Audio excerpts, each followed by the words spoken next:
Charging पे लगा दीजिए। क्या नाम पढ़ लियो बेटा। नमो अरिहंताणम, नमो सिद्धाणम, नमो आयरियाणम, नमो वज्रायाणम, नमो लोए सव्यसाहुनम, इंद सदबंदियाणम, इहुअणहिद मधुर विसद काणम, अंतातीत गुणाणम, नमो जिणाणम जिद भवाणम।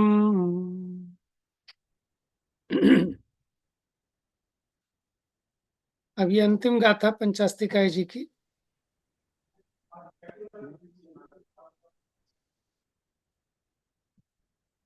अब यहाँ टीका में चूलिका के माध्यम से कुछ विशेष कह रहे हैं। देखिए, 6 प्रकार के काल की चर्चा की थी। दीक्षा काल, शिक्षा काल, गण पोषण काल, आत्म संस्कार काल, संलेखना काल।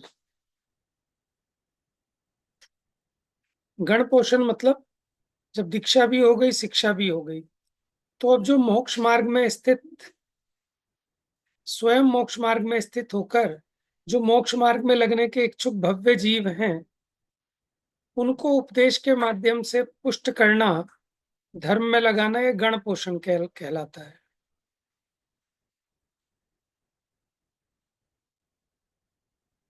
तो यहाँ 6 काल में, कोई प्रथम काल में, कोई द्वितीय काल में, कोई तृतीय काल आदि में केवल ज्ञान उत्पन्न करते हैं।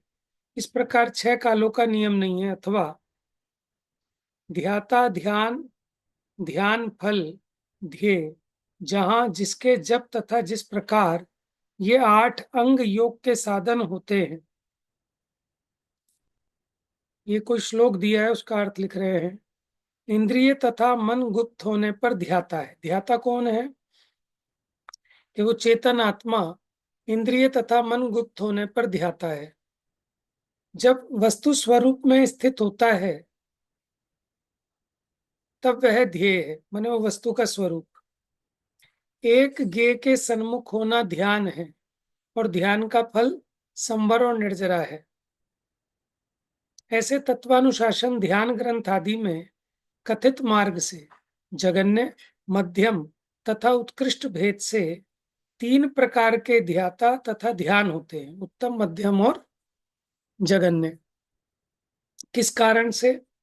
तो वहां कहा द्रव्य क्षेत्र काल भाव रूप ध्यान की सामग्री है। जगन्य आदि के भेद से 3 प्रकार हैं, ऐसा आगम वचन है। माने द्रव्य क्षेत्र काल भाव, इसे ध्यान की सामग्री कहा, उसके भेद से ये ध्यान के भेद होते हैं। अथवा अति संक्षेप से 2 प्रकार के ध्याता होते हैं। शुद्धात्म भावना के प्रारंभ करने वाले पुरुष सूक्ष्म विकल्प अवस्था में प्रारब्ध योगी कहलाते हैं।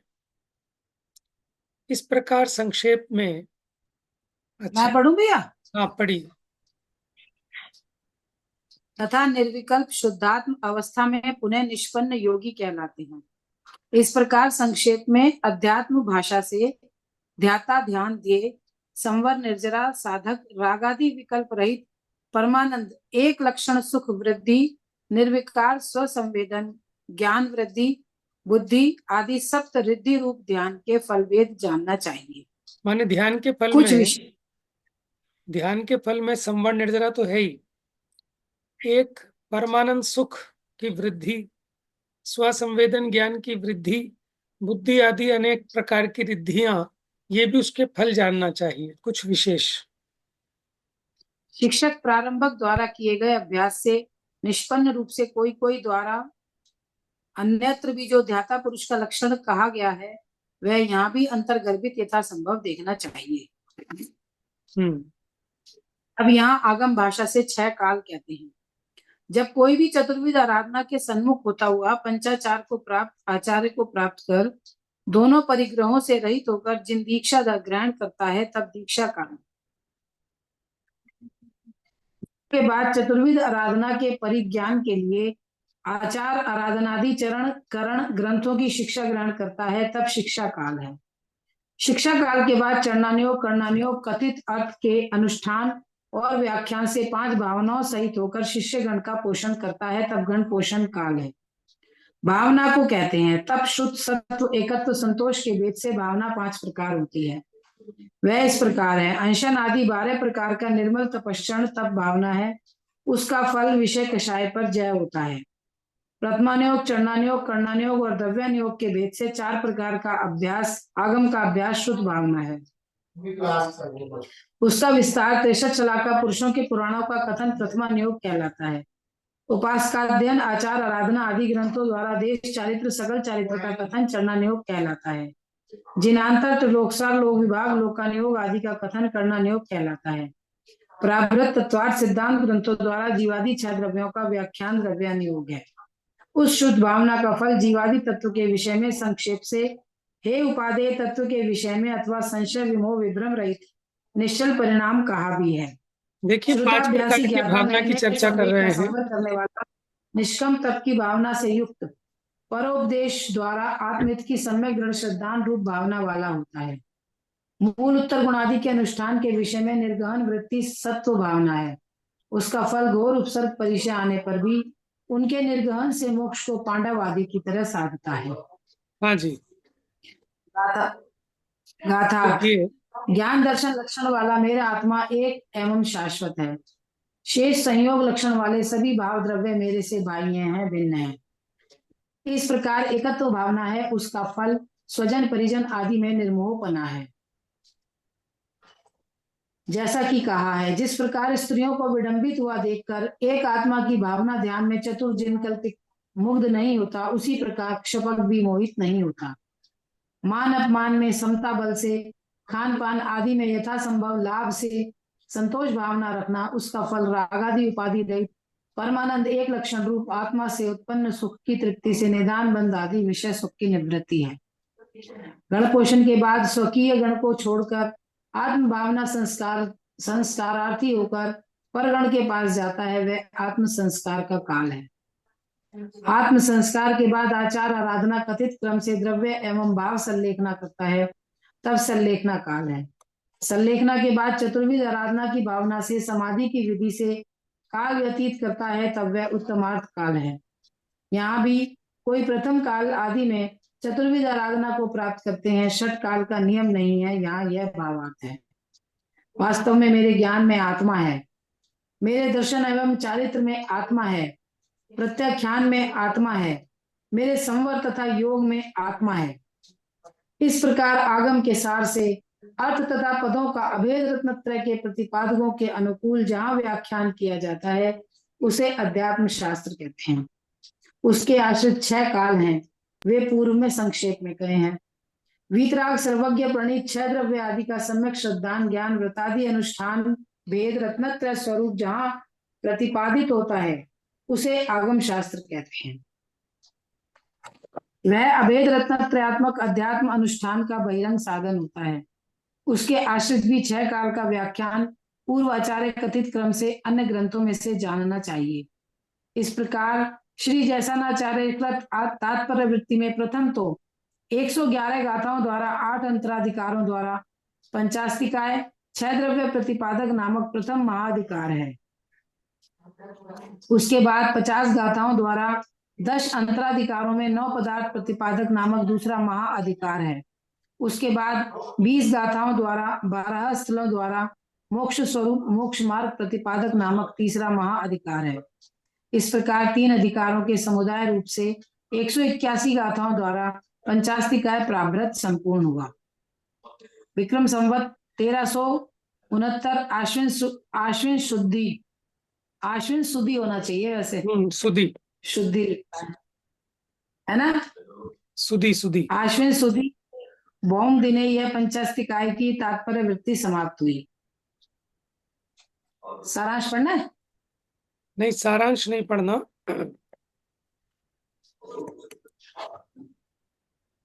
जी भैया। हाँ, मैं बताता हूँ। इसमें 5 प्रकार की भावनाओं की चर्चा की। आवाज आ रही है? जी भैया। हाँ जी। देखिए, इसमें 5 प्रकार की भावनाओं की चर्चा की। तप भावना, श्रुत भावना,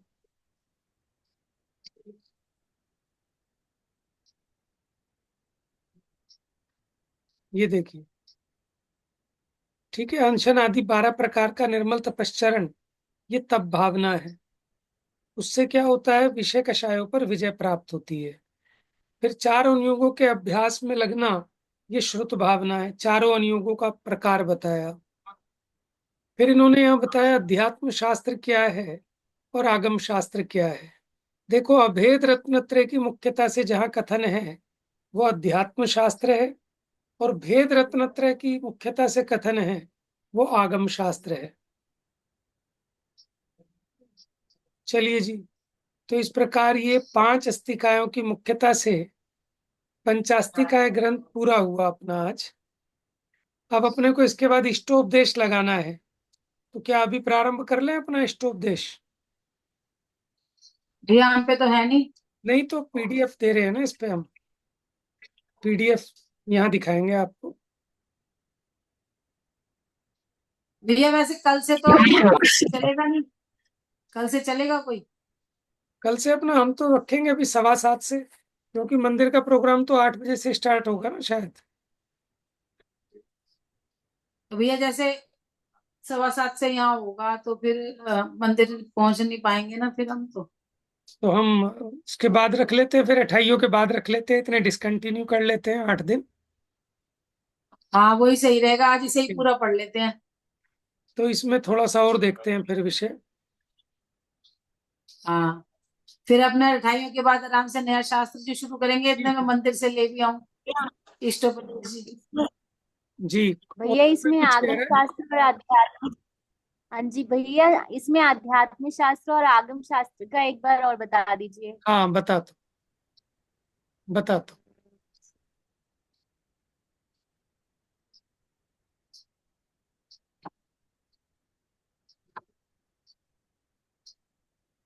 देखिए, आगम और अध्यात्म में थोड़ा सा अंतर ये है।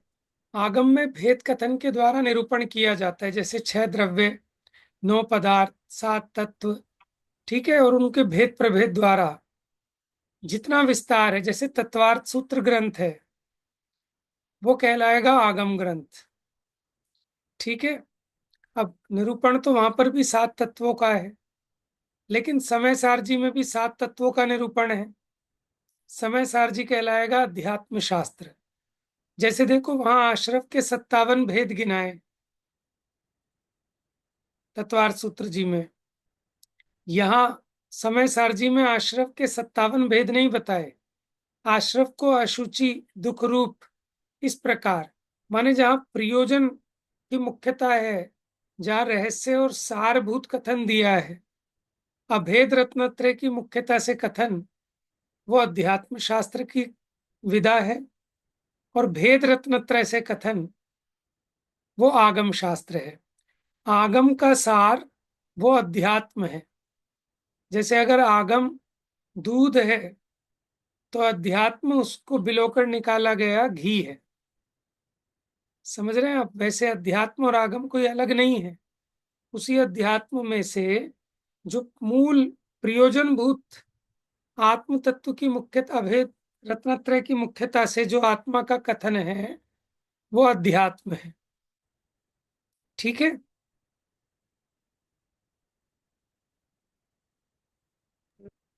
जी भैया। हाँ जी। और कोई आपका किसी का प्रश्न हो तो वो पूछ सकते हैं।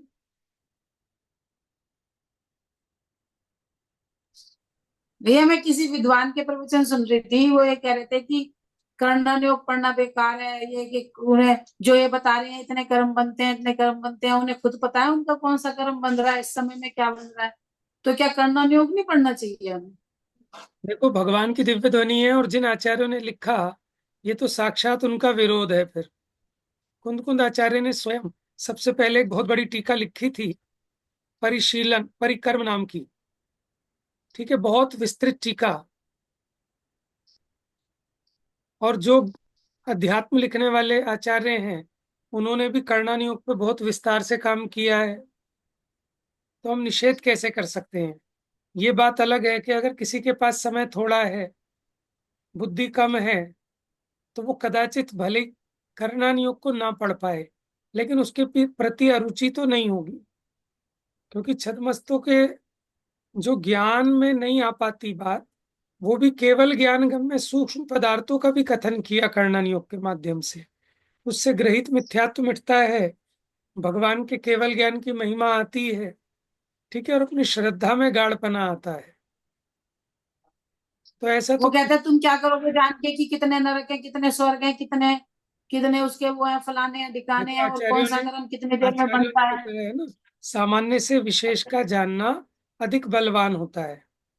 जैसे कल हमारा प्रकरण चला था नरक गति के दुख, तो वहां तो बड़े विस्तार से बताए नरक गति के दुख। तो जब सामान्य से जानते हैं नरक के दुख, तो हमको उतना भय नहीं लगता। जब हम विस्तार से जानते हैं, तो हमें नरक से भय लगता है। तो नरक जाने योग्य जो खोटे परिणाम हैं, उनसे भी भय लगता है।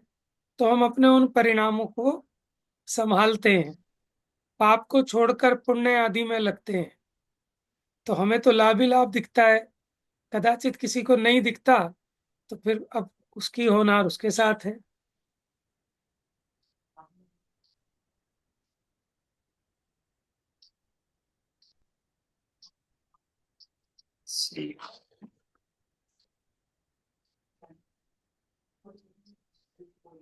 तो इसमें तो मैं सोच रहा हूँ, अब इससे बढ़िया तो हम अपनी ना प्रस्तावना देख लेते हैं, फिर ग्रंथ स्टार्ट करेंगे अठाइयों के बाद। आज फिर उसकी प्रस्तावना ही पढ़ लेते हैं हम, ठीक है ना? ठीक है।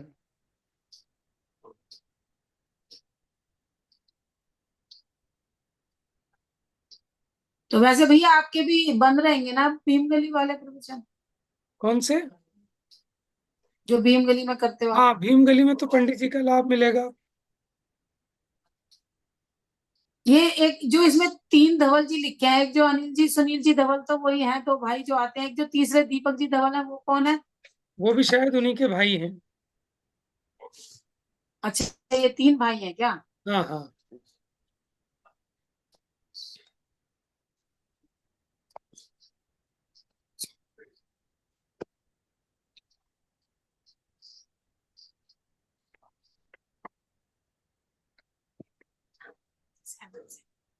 यहाँ लिखा होता है।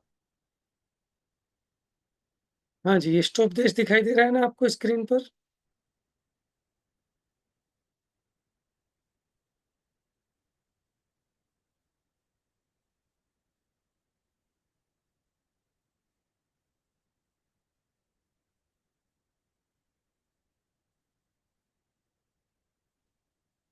देखिए, इसकी रचना पूज्यपाद स्वामी ने की है।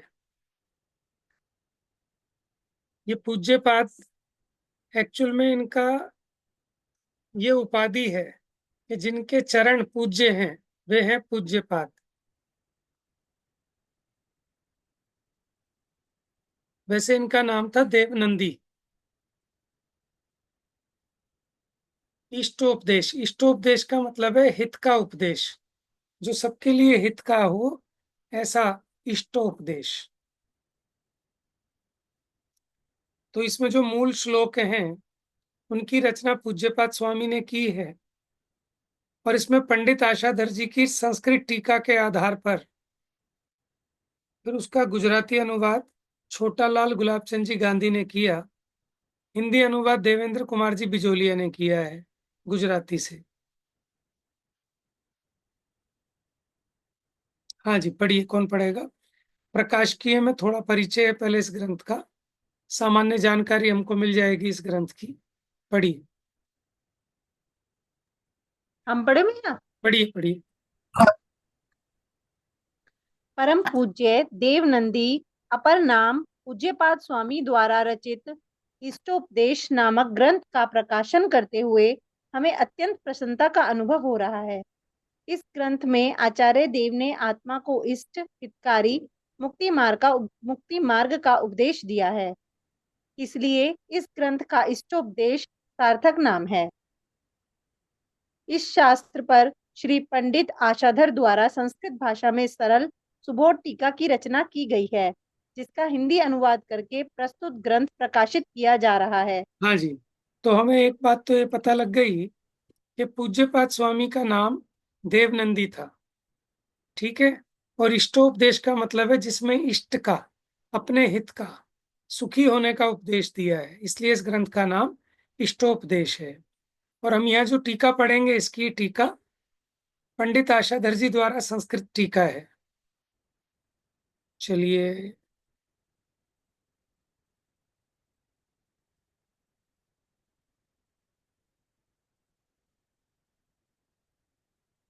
अब ग्रंथकार और ग्रंथ का परिचय पढ़िए।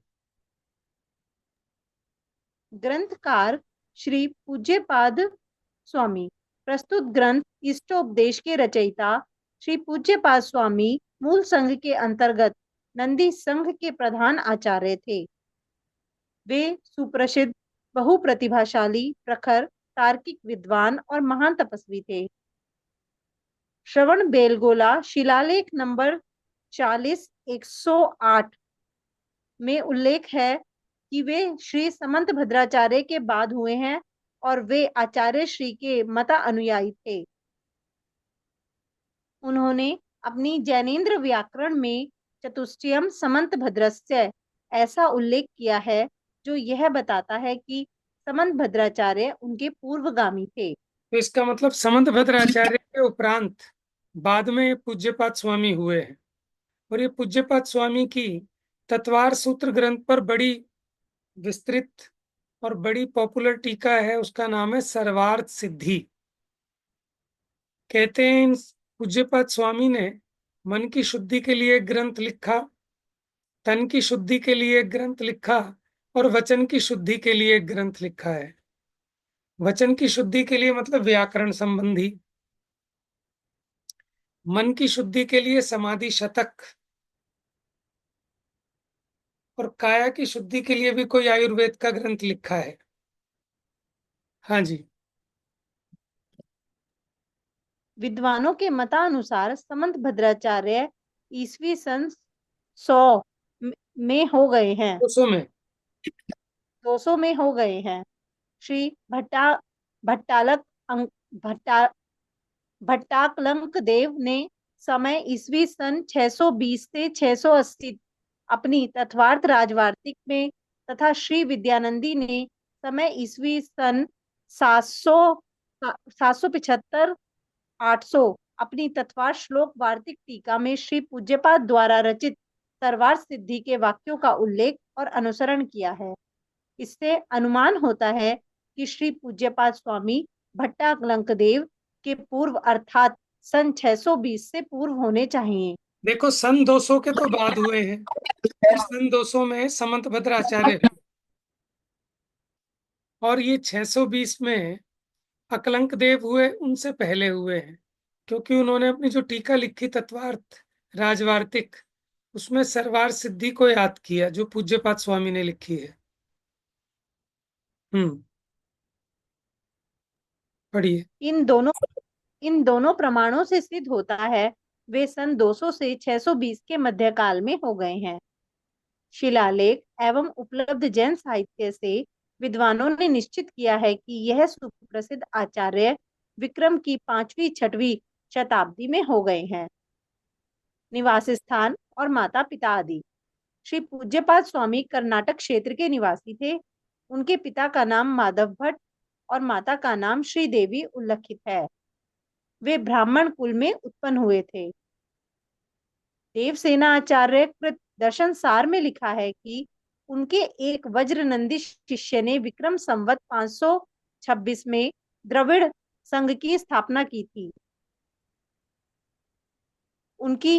उनका दीक्षा नाम देवनंदी था। बाद में वे पूज्यपाद, जिनेन्द्र बुद्धि आदि अपर नामों से लोक में प्रसिद्ध हुए। देखो, एक नया नाम और मिला, जिनेन्द्र बुद्धि। देवनंदी, पूज्यपाद, जिनेन्द्र बुद्धि, ऐसे नामों से प्रसिद्ध हुए। देखिए, एक श्रवण बेलगोला के शिलालेख की कुछ पंक्तियां दी हैं। यो देवनंदी प्रथमा विधानो बुद्धया महत्या सजनेन्द्र बुद्धि श्री पूज्य पादो जानी श्री पूज्य पादो जनी देवता भीर्यत पूजितम पाद युगम यदियम। देवता गण उनके पाद पूजते थे, इसलिए पूज्य पाद नाम है। प्राग प्राग भयधाई गुरुणा किल देवनंदी बुद्धया पुनर् विपुलया सजनेन्द्रा बुद्धि श्री पूज्य पाद इति चैव बुधै प्रचख्ये यत् पूजितः पद युगे वन देवता भी। हाँ जी, पढ़िए भैया। उपरोक्त जी। एक बात शेयर करूं मैं, वो सुदीप जी है ना, सुदीप जी भाई साहब, जी उन्होंने शिलालेख और लिपि के बीच में अंतर बताया था, मैं वो शेयर करना चाह रही हाँ हूँ। हाँ, बताइए। ऐसे आप, शिलालेख का मतलब होता है जो शिला पर गोद गोद के टंकोत कीण करके खोद खोद के बनाया जाए, बराबर। उसको कहते हैं शिला। और लिपि उसे कहते हैं जो लेप लेप के बनाई जाए, किसी चीज से जो कलर से लेप के या शाई से लेप के बनाई जाए उसे लिपि कहते हैं, और जो खोद खोद अच्छा, के बनाया जाए उसे शिला। बहुत बढ़िया। तो जो पहले आचार्य जैसे ग्रंथों पे लिखते थे, तो उकेर के लिखते थे, लेकिन उस पे लेप करते थे ना फिर बाद में। इतना मुझे नहीं पता, वो जो सुदीप जी बता रहे थे तो मैंने बताया वो सब। नहीं, अच्छा है। चलिए जी, ठीक, पढ़िए। उपरोक्त लेखों से ज्ञात होता है कि आचार्य श्री तीन नाम देवनंदी, जिनेन्द्र बुद्धि और पूज्यपाद से प्रसिद्ध थे। देवनंदी यह उनका गुरु द्वारा प्रदत्त दीक्षा नाम है। बुद्धि की प्रकर्षता विपुलता के कारण उन्होंने जिनेन्द्र बुद्धि नाम प्राप्त किया और उनके चरण युगल की देवताओं ने पूजा की थी, इसलिए बुद्ध जनों ने उन्हें पूज्यपाद नाम से भी विभूषित किया। देखो, बहुत बुद्धिमान जी थे, इसलिए उनका नाम जिनेन्द्र बुद्धि, और देवताओं ने उनके चरणों को पूजा, इसलिए पूज्यपाद नाम से वो फेमस हुए। अब ये कुछ शिलालेख हैं, हम हिंदी पढ़ते हैं। पढ़िए हिंदी। उपरोक्त शिलालेखों में वर्णन किया है कि श्री पूज्यपाद स्वामी ने धर्म राज्य का उद्धार किया। देवों के अधिपतियों ने उनका पाद पूजन किया, इसलिए वह पूज्यपाद कहलाए। उनके द्वारा उद्धार प्राप्त शास्त्र आज भी उनके विद्या विशारद गुणों का कीर्तिमान करते हैं। वे जिनवत विश्व बुद्धि के धारक थे, अर्थात समस्त शास्त्र विषयों में पारंगत थे। उन्होंने कामदेव को जीता था, इसीलिए कृत कृत्य भावधारी उच्च कोटि के योगियों ने उनको उनका जिनेन्द्र बुद्धि नाम से वर्णन किया है। तथा इस शिलालेख में ऐसा भी उल्लेख है कि वे अद्वितीय औषध रिद्धि के धारक थे। विदेह क्षेत्र स्थित जिनेन्द्र भगवान के दर्शन से पवित्र हुए थे। उनके चरणोदक के स्पर्श से एक बार लोहा भी सोना बन गया था। तदुपरांत घोर तपश्चर्या आदि से उनकी आंख का तेज नष्ट हो गया था, परंतु शांत्यष्टक के एकाग्रता पूर्वक पाठ से पुनः नेत्र तेज प्राप्त हुआ था। महायोगियों के लिए ऐसी घटनाएं असंभवित नहीं है। तो इनके बारे में कुछ विशेष बातें प्रचलित हैं कि वो औषध रिद्धि के धारक थे, और उन्होंने भी विदेह क्षेत्र जाकर भगवान के दर्शन किए। उनके चरणों के जल से लोहा भी सोना बन गया था, और अधिक तपश्चर्या के कारण उनकी आंखों की ज्योति चली गई थी। तो शांत्याष्टक का जब उन्होंने एकाग्रता से पाठ किया, तो वापस उनकी रोशनी लौट आई। हाँ जी। श्री पूज्यपाद स्वामी ने जिन ग्रंथों की रचना की है उनमें जैनेन्द्र व्याकरण, शब्दावतार, समाधि तंत्र, इष्टोपदेश आदि ग्रंथ प्रमुख स्थान पर हैं। निम्न शिलालेख से उनके द्वारा रचित ग्रंथों का परिचय प्राप्त होता है, जिनका जैनेन्द्र व्याकरण शब्द शास्त्रों में अपने अनुपम स्थान को, सर्वार्थ सिद्धि सिद्धांत में परम निपुणता को, जैनाभिषेक उच्चतम काव्यता को, छंद शास्त्र, बुद्धि की सूक्ष्मता, रचना चातुर्य और समाधि शतक, स्वात्म स्थिति, स्थित प्रज्ञता संसार में विद्वानों के प्रति प्रसिद्ध करते हैं। वे पूज्यपाद मुनींद्र मुनि गणों से पूजनीय हैं। अब देखो, इन्होंने जो ग्रंथ लिखे उसके बारे में थोड़ा थोड़ा सा परिचय। जैनेन्द्र व्याकरण, यह संस्कृत व्याकरण का ग्रंथ है। इसके सूत्रों के लाखवादी के कारण उसका महत्व बहुत है और इस कारण उसे लोक में अच्छी प्रतिष्ठा प्राप्त की है। भारत के 8 प्रमुख शाब्दिकों में इस व्याकरण के कर्ता श्री पूज्यपाद स्वामी की अच्छी गणना है। हिंदी पढ़िए भैया, आगे। लाघवादी मतलब? सूत्रों के लाघावादी, लाघावादी माने छोटा। ठीक है भैया। सर्व व्याकरणियों में श्री पूज्यपाद स्वामी विद्वानों के अधिपति थे, अर्थात सर्व व्याकरण पंडितों में शिरोमणि थे। दूसरा ग्रंथ है शब्द, शब्दावतार। यह भी व्याकरण का ग्रंथ है। वह प्रख्यात वैयाकरण पाणिनि के व्याकरण पर लिखा हुआ शब्दावतार नाम का न्यास है। नगर तालुका के शिलालेख में इसका उल्लेख है। सर्वार्थ सिद्धि तत्वार सूत्र टीका, यह श्री उमा स्वामी रचित तत्वार सूत्र की संस्कृत टीका रूप ग्रंथ है। तत्वार सूत्र की यह सर्वप्रथम टीका है।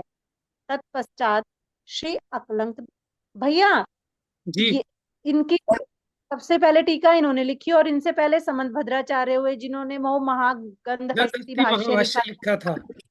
तो फिर देखो, समंत भद्राचार्य तो इनसे पहले हो गए थे।